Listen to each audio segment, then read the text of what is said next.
En primer lugar, va a intervenir don Pedro Brito. Ayer ya se comentó su extensa experiencia y cualificación. No la relataría completamente, pero sí que resumiría que es economista, graduado en la Facultad de Ciencias Económicas de la Universidad Federal de Ceará y máster de Administración Financiera. Como he dicho, es actualmente el director de la Agencia Nacional de Transportes Acuoviarios y anteriormente fue ministro del Estado de la Secretaría de Estado de los Puertos de la Presidencia de la República, así como otras destacadas funciones de alto nivel. Además, cuenta también con su faceta pedagógica en el ámbito académico, en el que ha sido profesor de gestión financiera y análisis de inversiones, así como análisis económico-financiero en las empresas, contabilidad de gestión y matemáticas financieras en la Universidad de Fortaleza Unifor.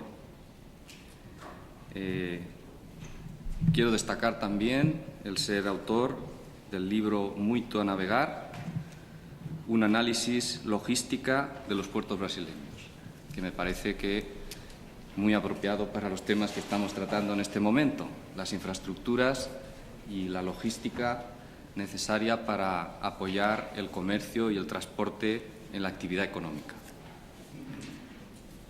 Entonces, cuando quieran. Muchas gracias, buenos días a todos. Hoje vamos falar especificamente sobre o plano de inversões do governo brasileiro na área portuária. Antes, eu quero, atendendo a um pedido do Juan, da Colômbia, explicar rapidamente como é a estrutura de gestão portuária no Brasil. No Brasil existe um ministério que cuida especificamente da área portuária e penso que foi um avanço importante do ponto de vista da gestão da infraestrutura portuária no Brasil. Esse ministério foi criado pelo presidente Lula em 2007, portanto é um ministério recente, mas que apresentou resultados importantes em relação ao modelo portuário brasileiro. Além disso, o governo brasileiro também tem o Ministério dos Transportes, que cuida de rodovias e ferrovias, e uma secretaria também ligada à Presidência da República, que administra o sistema aeroportuário brasileiro. Esses três ministérios, portanto, formam a gestão de toda a logística no Brasil. Existe um conselho de ministros que faz a integração desses ministérios e uma empresa de planejamento logístico que cuida de todo o planejamento da logística integrada no Brasil. Além disso, as agências reguladoras e fiscalizadoras de cada uma das áreas. A ANTAC, que é a agência reguladora da área portuária, responsável pela fiscalização, pela regulação e pelas licitações de arrendamentos, de concessões e autorizações de portos privados. Assim como também, vinculado ao Ministério dos Transportes, existe uma agência que cuida da regulação e fiscalização dos transportes rodoviários e ferroviários. Essa, portanto, é uma estrutura que, às vezes, é criticada por ser muito ampla, mas, considerando o tamanho do país, considerando o tamanho da economia e, principalmente, das necessidades de investimento na infraestrutura que o Brasil hoje tem, é uma gestão que está se mostrando bastante eficiente na promoção dos resultados que o país precisa na área de infraestrutura e de logística. Não sei se atendi ao que o Juan pediu, mas, em resumo, é isso. Entrando na questão dos investimentos, em primeiro lugar, é sempre bom realçar algo que já foi mostrado aqui em duas apresentações da Glória e também de Puerto del Estado, sobre o crescimento rápido dos buques ao longo dos últimos anos.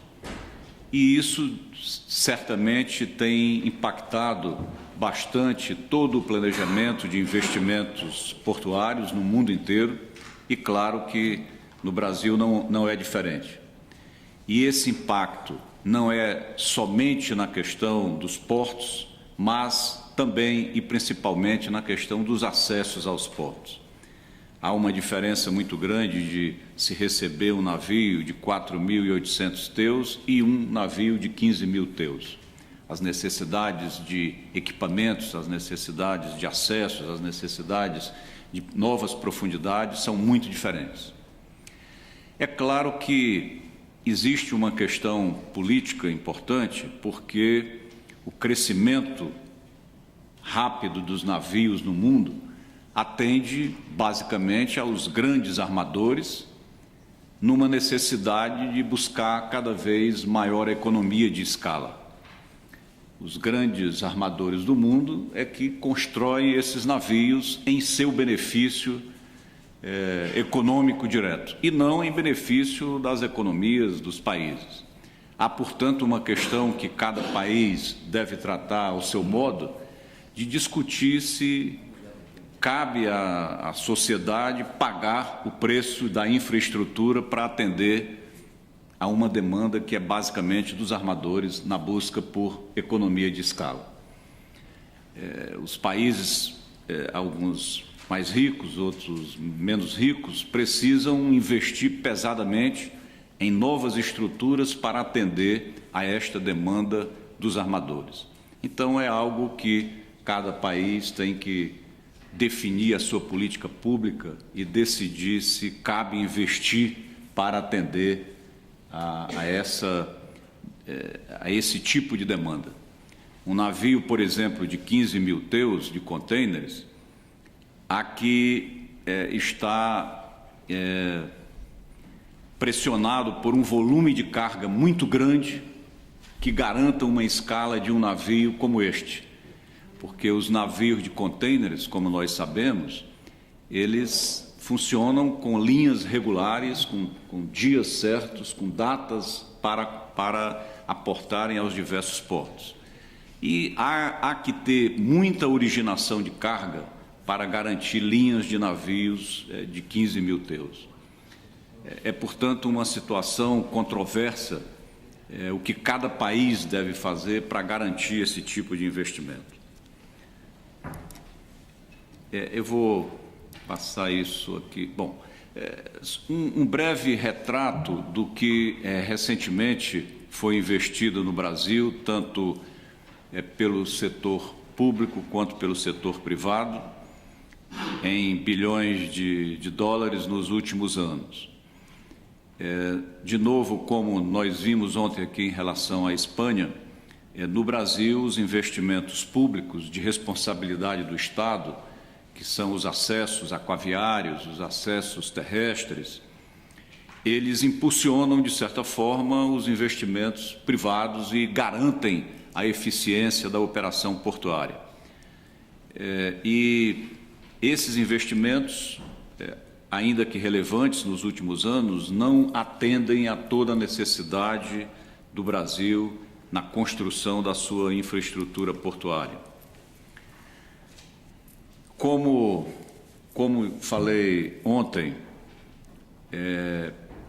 houve recentemente um câmbio legislativo importante no Brasil, alterando o marco regulatório, abrindo as possibilidades para novos investimentos no setor portuário e concretizando o modelo brasileiro de portos públicos com operação privada e, ao mesmo tempo, de portos totalmente privados. Esta nova lei já está em vigor e a ANTAQ atualmente já recebeu 123 novos requerimentos para portos privados, dividido nessas categorias. São 44 estações de transbordo de carga, que são portos interiores no Brasil para fazer o transbordo de carga de regiões dentro do Brasil, 11 instalações pequenas fluviais no norte do país, 5 portos de turismo e 63 portos privados para granéis, para contêineres, para minério. São diversas categorias de portos privados que a agência começa a autorizar a partir de agosto. A partir de agosto deste ano, até o final do ano, a ANTAQ estará em processo de autorização desses 123 novos portos privados. Como vimos ontem, o Brasil já tem hoje 129 portos privados. Nós passaríamos, até o final do ano, a ter mais de 200 portos privados autorizados. Estes portos envolvem investimentos da ordem de 12 bilhões de dólares, distribuídos da seguinte forma: os terminais privados que vão atender cargas de granéis agrícolas, de minério, de offshore para atendimento da área de óleo e gás, que é uma área que demanda muito esforço portuário no Brasil, são os terminais maiores e os principais projetos estão localizados na Bahia, no Espírito Santo, no Rio de Janeiro e em São Paulo. No caso da Bahia, é um único projeto, um projeto de cerca de 1 bilhão de dólares, de criação de um novo porto no sul do estado da Bahia, para exportação de minério. A estrada de ferro, a ferrovia já está sendo construída pelo governo, ligando o centro do Brasil a este novo porto. É uma estrada nova, uma ferrovia nova que já está sendo construída. E a essa ferrovia vai ter ligado um novo porto de minério, que será um porto privado. Além deste porto de minério, existirá também um complexo portuário para contêineres, para soja e para outros granéis. Este investimento, portanto, é da ordem de 1 bilhão de dólares e será um dos primeiros a serem autorizados pela ANTAQ. No Espírito Santo, descendo aí do ponto de vista geográfico, do norte para o sul do Brasil, no Espírito Santo existem 3 projetos, um deles muito grande em associação com o Porto de Roterdã, da Holanda, que é um projeto de cerca de 2 bilhões de dólares, e também é um complexo portuário para contêineres, para granéis e para atendimento offshore da área de óleo e gás. Também no Espírito Santo, um projeto de mineração, no valor de 1 bilhão de dólares, e um projeto de um empreendedor local da Itapemirim, a Brasil Logística Offshore, na ordem de 500 milhões de dólares. No Rio de Janeiro, nós temos o maior projeto dos dois, um projeto do grupo Eike Batista, de um estaleiro naval que será construído no Rio de Janeiro. O grupo do Eike Batista, que tem já um projeto em construção, um projeto de porto privado em construção no Rio de Janeiro. Aliás, a empresa Acciona, aqui representada pelo José Manuel, trabalha nesse projeto e vai, inclusive, ter uma apresentação, não é isso? Logo mais, especificamente sobre o projeto do Açu. Mas aqui, José Manuel, é outro projeto, é um projeto é um projeto que vai para o estaleiro lá no Rio de Janeiro. E, além do estaleiro, essa mesma empresa do grupo Eike Batista já está praticamente concluindo um projeto de exportação de minério no estado do Rio, no porto de Sepetiba. Porque o estado do Rio de Janeiro tem 4 portos. Tem o porto do Rio mesmo, na cidade do Rio de Janeiro, tem o porto de Sepetiba, tem o porto de Angra dos Reis e Niterói. São 4 portos no estado do Rio de Janeiro. Em São Paulo, o principal projeto é um projeto de um grande terminal de contêineres de um operador local. É um projeto avaliado em 1,3 bilhões de dólares. Então, dentre os 63 projetos privados em instalação no Brasil, esses são os principais investimentos na área de portos privados. Os demais são menores, são instalações menores, com investimentos também menores. No caso das estações de transbordo de carga, destacamos no estado do Pará investimentos de 500 milhões de dólares, basicamente para atender a exportação de soja. No estado do Tocantins, 82 milhões de dólares, também para exportação de granéis agrícolas. No Rio de Janeiro, 55 milhões de dólares, um porto offshore para atendimento da área de óleo e gás. E em São Paulo, 74 milhões também para a área para óleo e gás. E aí os outros pequenos portos, com apenas 14 milhões de dólares no norte do Brasil. E, finalmente, do ponto de vista de turismo, destaca-se um porto em Santa Catarina com 4 milhões de dólares. No total, esses portos privados, como eu já disse, somam aproximadamente 12 bilhões de dólares de investimentos.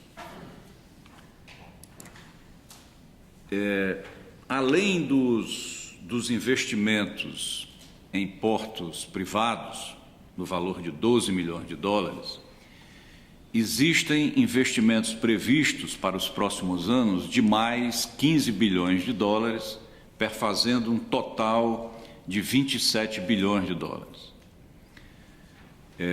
Separando-se 12 bilhões para portos privados e 15 bilhões que serão investidos pela iniciativa privada dentro dos portos públicos.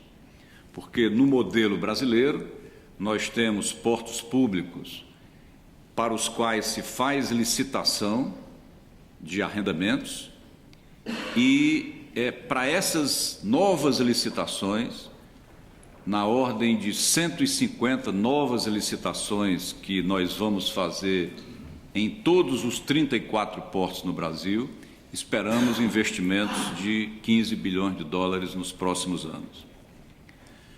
Além desses arrendamentos, existem também concessões que serão licitadas.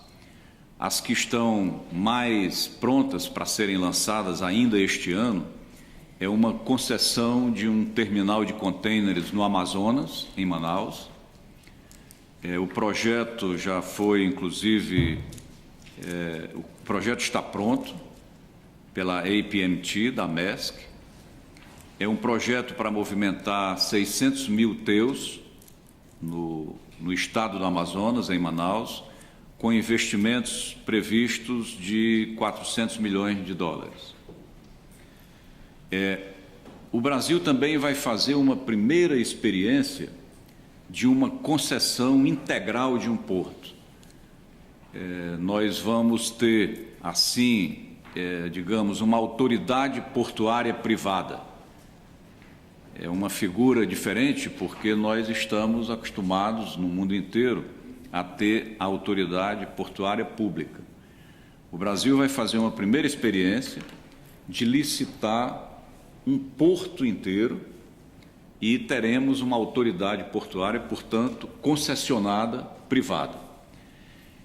Não é um grande porto, até porque é um projeto piloto que nós vamos fazer de concessão no estado de Santa Catarina,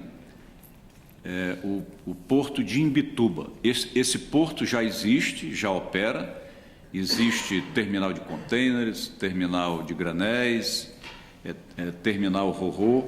Esse porto já existe em Imbituba, em Santa Catarina, e o modelo de concessão já está sendo concluído e deveremos, antes do final do ano, colocar esta concessão em processo de licitação. Será a primeira vez que nós vamos fazer a concessão da gestão integral de um porto.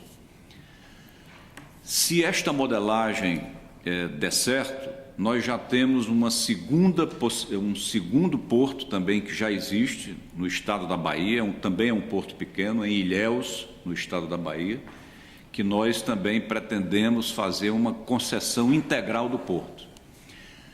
Esta é uma experiência que nós vamos fazer e a legislação que hoje existe, a Lei 12.815, que foi promulgada há 15 dias atrás, ela prevê esse instrumento da concessão integral de um porto, que poderá ser feita totalmente ou em parte.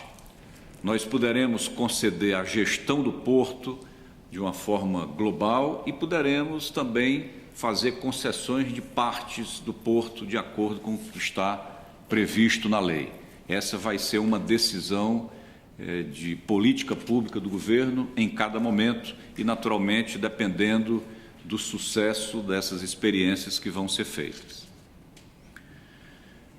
O governo vai investir, os 27 bilhões de dólares são investimentos privados, 12 bilhões em portos privados e mais 15 bilhões em arrendamentos e concessões também da iniciativa privada. Além disso, investimento público do governo de 3,2 bilhões de dólares para dragados e para acessos rodoviários e ferroviários aos portos. Portanto, o Brasil, entre investimento público e privado na infraestrutura portuária, espera investir algo como 30 bilhões de dólares nos próximos anos. É um valor bastante elevado, vai depender muito do que acontece na própria economia mundial. É diferente a China crescer a 10% ao ano e crescer a 7% ao ano. É diferente a Europa crescendo e a Europa em recessão. É claro que o investimento portuário é sempre um investimento de largo prazo. Quem investe em um terminal de contêineres ou de granéis ou de minério está com uma perspectiva de tempo de pelo menos 50 anos. A propósito, os prazos no Brasil para os arrendamentos nos portos públicos são de 25 anos, prorrogáveis por mais 25 anos. Então, num primeiro momento, o arrendatário tem um prazo de 25 anos, que pode ser prorrogado por 25 anos. Na prática, essas prorrogações acontecem, porque sempre estão ligadas a novos investimentos, a melhorias nos equipamentos, a mudança até de perfil de carga. 25 anos é muito tempo. Então, na prática, os arrendamentos no Brasil são para 50 anos. Isto já está previsto na nova lei. As concessões também têm o mesmo prazo. Então, o Porto de Imbituba, ele vai ter um prazo inicial de 25 anos, podendo ser prorrogado por mais 25 anos. Na prática, nós vamos também para as concessões ter um prazo de 50 anos. Em se tratando de portos privados, é diferente. Para os portos privados, então, a companhia Vale, a maior mineradora do mundo hoje, tem os seus portos que movimentam 200 milhões de toneladas, como é o porto de Itaqui, no Maranhão, portos que movimentam 150 milhões de toneladas, como é o porto de Vitória, da Vale. No caso desses portos privados, o prazo é de 25 anos, podendo ser prorrogado indefinidamente. Não existe prazo final. A cada 25 anos, este prazo pode ser prorrogado, dependendo dos investimentos que estão sempre sendo feitos nesse porto. Só existe uma previsão legal para encerramento da autorização para um terminal privado. Se o investidor decidir que não vai mais fazer aquele negócio portuário.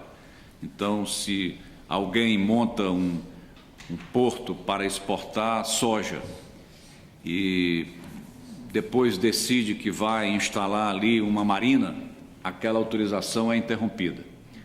Desde que o investidor mantenha o seu plano de negócios, o seu plano de investimentos, esse prazo é indefinido. Não existe prazo para finalizar a autorização. Já falei do Plano Nacional de Dragado, que continua no Brasil, é absolutamente importante, principalmente pela questão dos navios cada vez maiores. Já falamos sobre isso aqui ontem. É importante destacar, quando se fala nos novos investimentos para contêineres, que hoje o mundo tem 4 grandes players globais que praticamente têm a metade do mercado de contêineres no mundo. Desses 4 grandes players globais, a DP World está no Porto de Santos, em São Paulo, juntamente com um investidor local, que é a Odebrecht, e estão concluindo e inaugurando agora, ainda neste primeiro semestre de 2013, um dos maiores terminais de contêineres do Brasil, para movimentar cerca de 2 milhões de TEUs no Porto de Santos.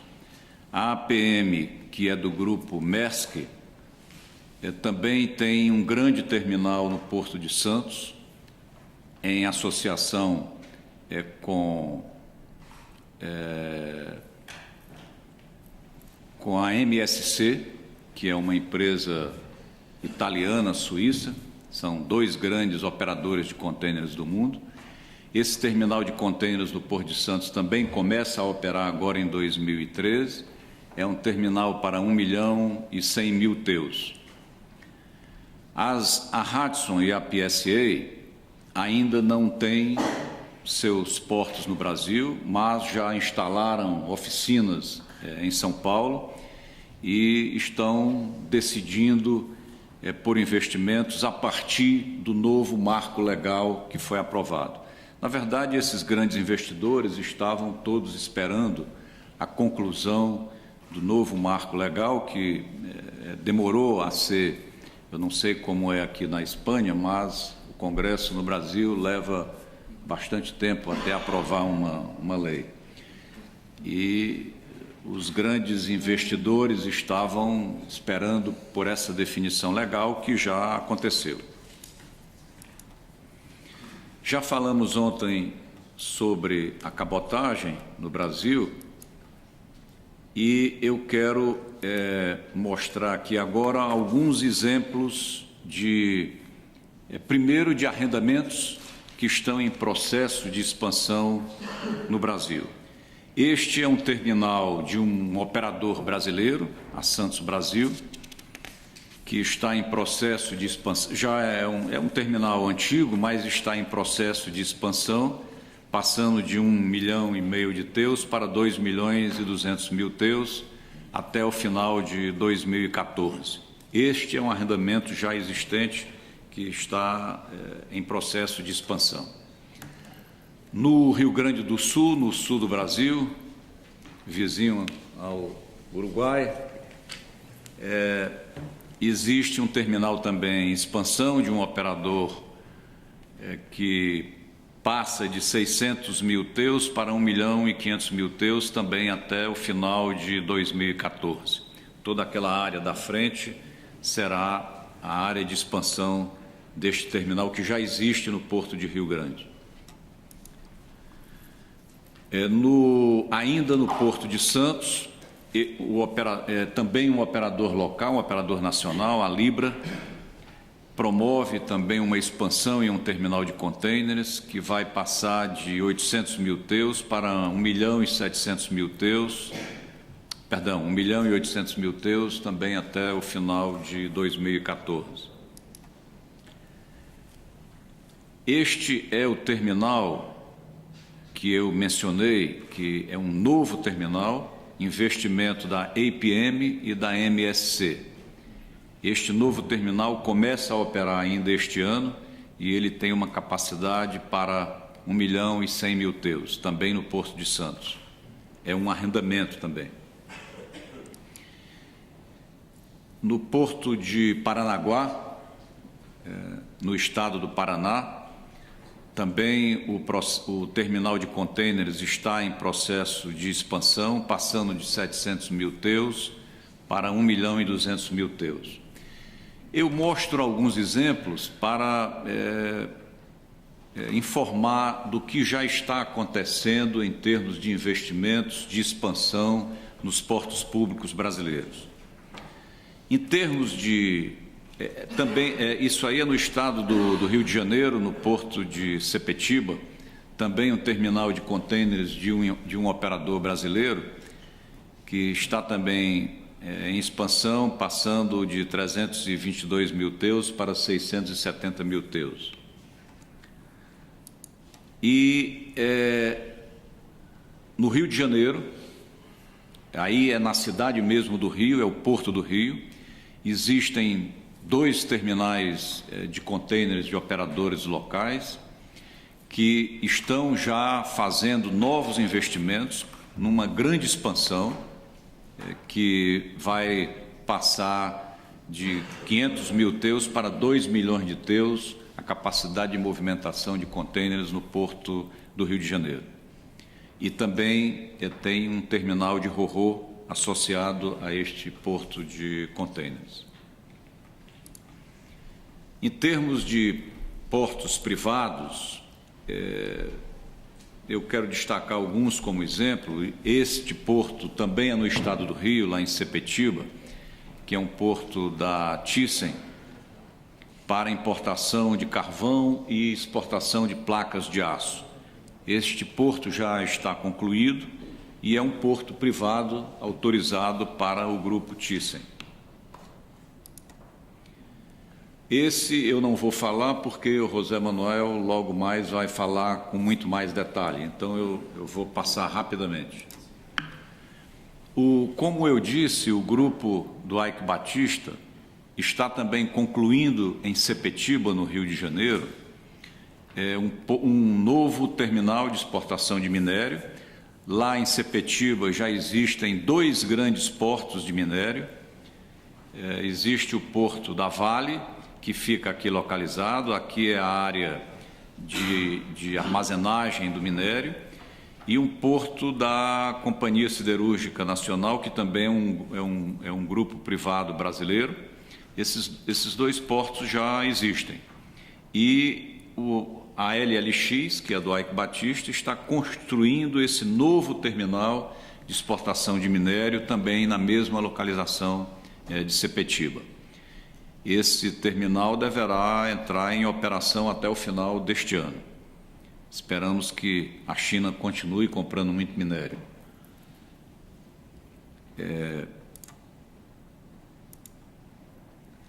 Eu coloco aqui no final, não vai dar para ler tudo, mas certamente todos vão receber uma cópia da apresentação, uma lista de arrendamentos que estão já em processo de expansão nos vários portos brasileiros. Aqui nós estamos indicando em que porto está acontecendo o arrendamento.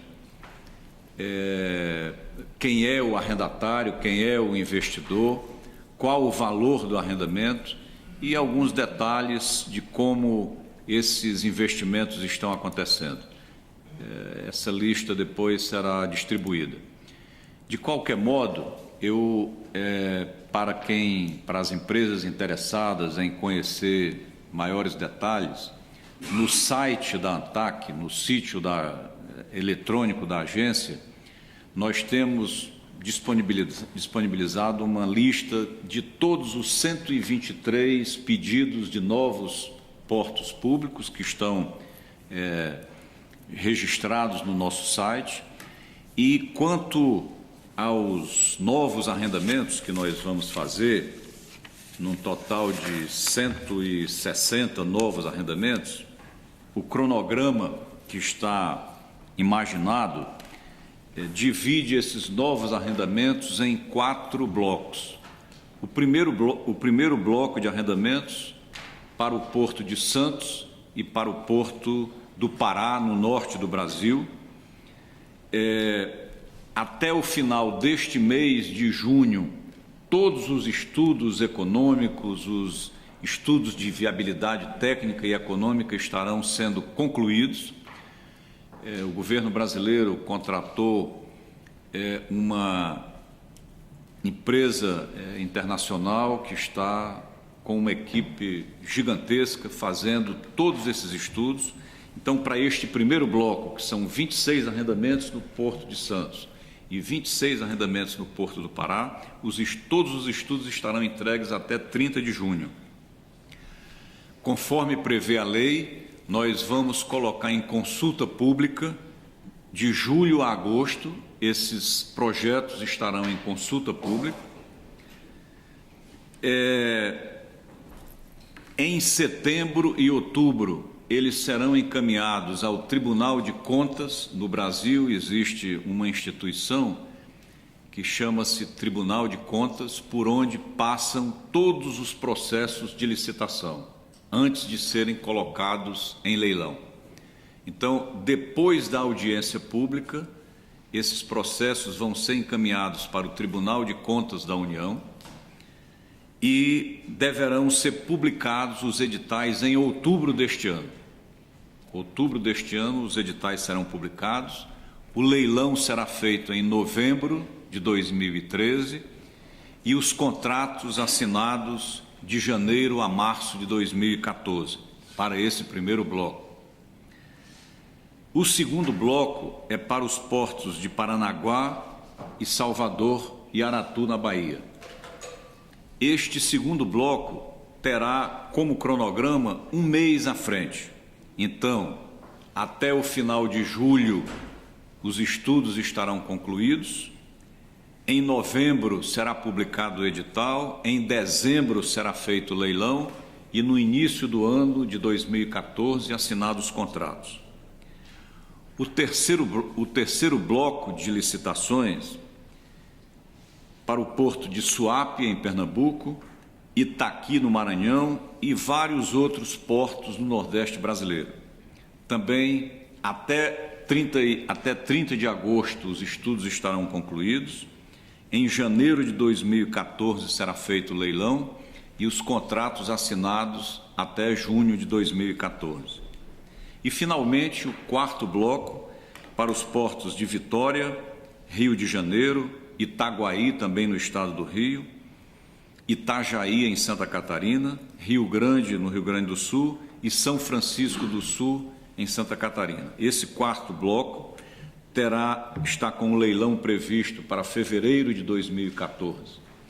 Portanto, existe um cronograma já todo pronto para cerca de 160 novos arrendamentos em portos públicos. Esses arrendamentos são constituídos de vários tipos de terminais. Terminais para granéis, terminais para atendimento offshore, terminais para containers, que serão todos arrendados. Do ponto de vista do interesse do investidor, existe tanto o interesse das empresas construtoras, quanto de investidores portuários que se interessem por esses novos negócios. Muitas graças a todos.